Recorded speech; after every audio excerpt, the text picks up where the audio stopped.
Good morning, student of earth class.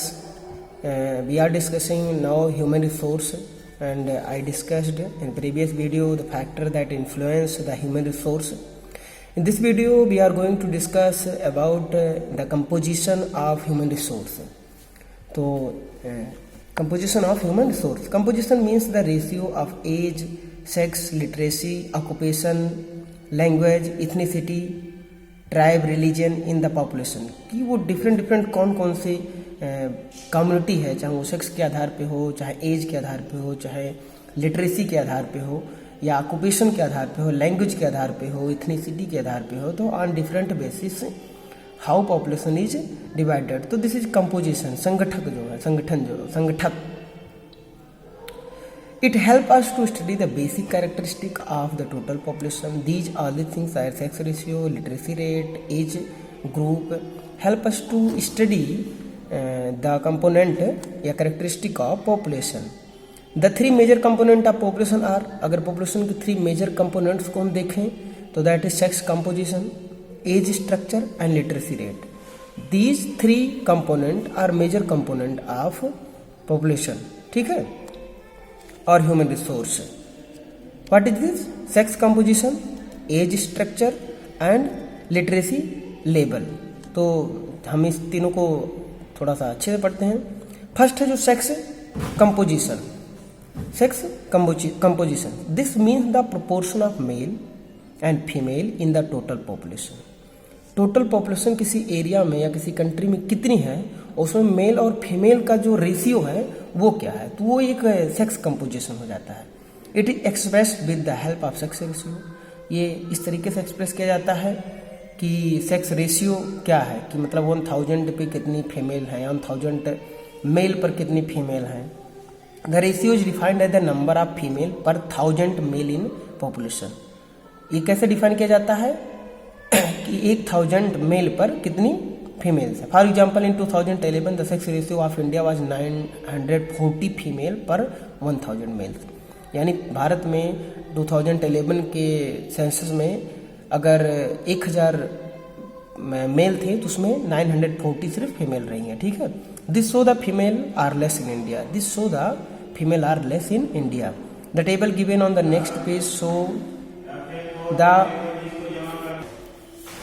The table given on the next page shows the sex ratio in the over decade. आगे table है बेटा, उसको आप study. In country like north America, Latin America, Caribbean and Europe sex ratio is in favour the female. कुछ ऐसे भी country हैं जहाँ पर फीमेल का नंबर जो है बहुत ज़्यादा है in comparison the male population. In contrast in Asia the sex ratio is unfavourable to women. Asia जो हमारा कंटिनेंट, वहाँ के जो ज़्यादातर कंट्री हैं वहाँ पर फीमेल के लिए अनफेवरेबल है, उनकी संख्या जो है कम है. In India unfavourable sex ratio due to many reason, some are. हमारे भारत में जो सेक्स रेशियो का अनफेवरेबल है इन सेक्स रेशियो फीमेल में, वो क्या है. अब आप उसको अगर काजेज को अगर देखोगे तो मेन वो होगा कि more males are born than female in India. हमारे देश में ज़्यादातर मेल जन्म लेते हैं उन फीमेल की तुलना में. Female are neglected and male get preferential treatment. लड़कियों को बेटा निगलेक्ट किया जाता है और मेल को काफ़ी प्रेफर किया जाता है. और आप जानते हैं कि जो हम अभी भी हमारे यहाँ स्टेरियोटाइप्स है कि एक हम बहुत ज़्यादा प्रेफर करते हैं बॉयज़ को. तो इस तरीके से भी हमारी एक जो मेंटालिटी है इन फेवर द फीमेल और girl. This also reduce the number of female in overall. Third, female die at the all stage of life due to different reason. और लेकिन फीमेल जो है डिफरेंट एज लेवल पर die मरती रहते हैं. Girl children die due to the negligence. जो children हैं बच्चे वो नेग्लिजेंस से मरते हैं. Some girl children are killed just after birth. कुछ ऐसे लड़कियां हैं जो तुरंत जन्म लेने के बाद उनको मार दिया जाता है कि लड़की पैदा हो गई, हमको तो लड़का चाहिए था. ठीक है. This is known as female infanticide. तो ये जो हत्या है, शिशु हत्या, इसको फीमेल हत्या कहते हैं, infanticide. Girl children are killed even before birth. Girl children मारे जाते हैं इवन जन्म लेने के पहले, यानी गर्भ में ही मारे जाते हैं. Women die at the time of delivery. औरतें भी डिलीवरी के समय मर जाती हैं, इंसान को तो डिलीवरी करना नहीं रहता तो मरेगा नहीं। These inhuman practice are resorted to not only in India but in many developing country. और this type of problem not only facing our country, this type of problem facing all the world that कि लड़कियां को मारा जा रहा है, मर जा रही है। Age structure the major next component of the composition of population is age structure. The age-wise distribution of population help the government to plan well on various aspect.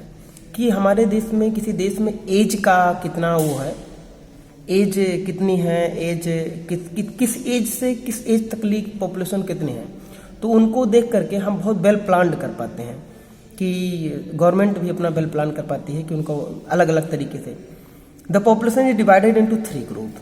First 0 to 14 years and 15 to 64 year, कहीं कहीं 59 year भी रहता है बेटा, और 65 year से above जो है वो थर्ड ग्रुप के हो गए।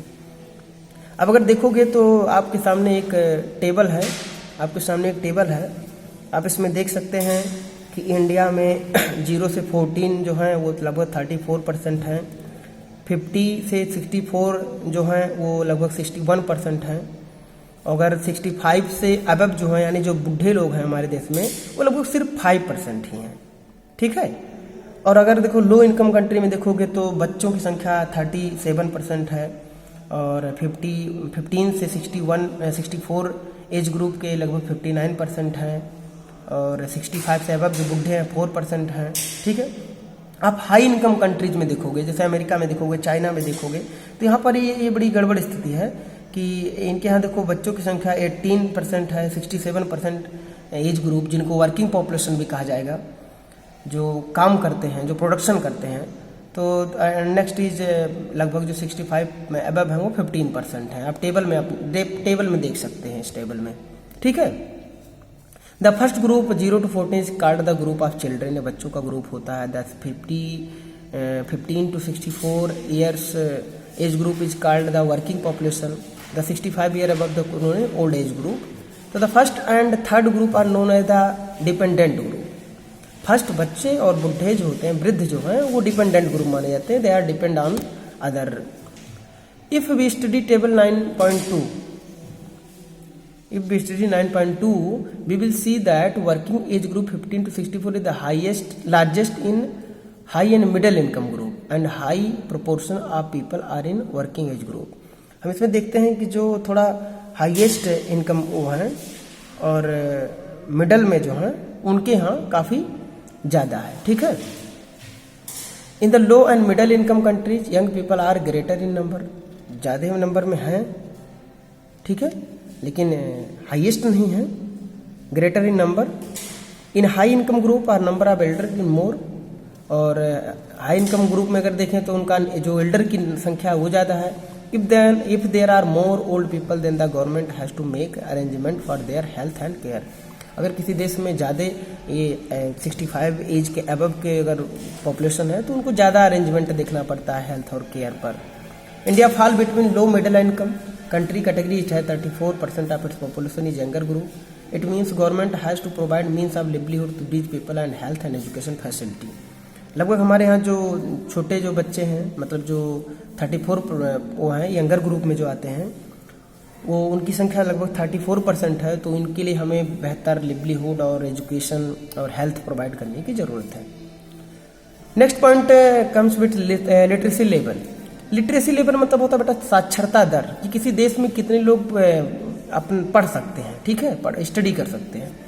कोई जरूरी नहीं कि ज्ञानी हो जाए, बस वो स्टडी कर सकते हैं किसी एक लैंग्वेज में। Literacy means ability to read and write and understand a simple message in any language.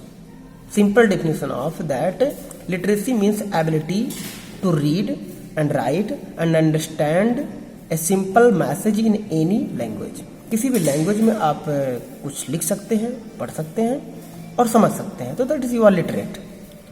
If a person is, नहीं कि आप प्रोफेसर हो जाए तब आप लिटरेट माने जाओगे। If a person is able to read but can not, ये एज भी होना चाहिए बेटा 7 ईयर के ऊपर अगर रहे, वो 7 ईयर के ऊपर माना जाता है, ठीक है।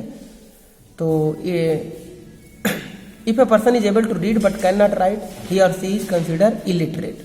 अगर वो पढ़ सकता है लेकिन लिख नहीं सकता है। If a person more than 1/3 of the world population is illiterate, at present more than 1/3 of the world population is illiterate, until recently half of the India's population was illiterate in 2011। लगभग ज़्यादा संख्या में हमारे यहाँ भी illiterate हैं। 2011 में 74.04% of the population was illiterate. 2011 में 74 इतना इलिटरेट थे, लिटरेट हमारे यहाँ हो गए, ठीक है। 74.4% of the population is literate. अब अलग अलग स्टेट की देखोगे, जैसे आप केरला उल्ला में देखोगे तो 99% लिटरेट है, ठीक है। Literacy rate among the male was 82.14, male में देखो बेटा 82.14% लिटरेट हैं ज़्यादा संख्या में, and among the female was 65.46%। तो लिटरेसी रेट यहाँ पर 7 ईयर नहीं लिखा है डेटा, तो आप दिमाग में रखोगे कि 7 ईयर के ऊपर कोई व्यक्ति किसी कंट्री का अगर वो किसी एक लैंग्वेज में पढ़ सकता है, लिख सकता है, समझ सकता है, तो दैट इज लिटरेट, ठीक है। अभी लिटरेसी रेट हमारे यहाँ 74.04% है, जिसमें मेल की 82.14% है, फीमेल की 65.46% है। अदर स्टेट की भी अदर हैं। आगे हम पढ़ेंगे distribution and density of population. Thank you.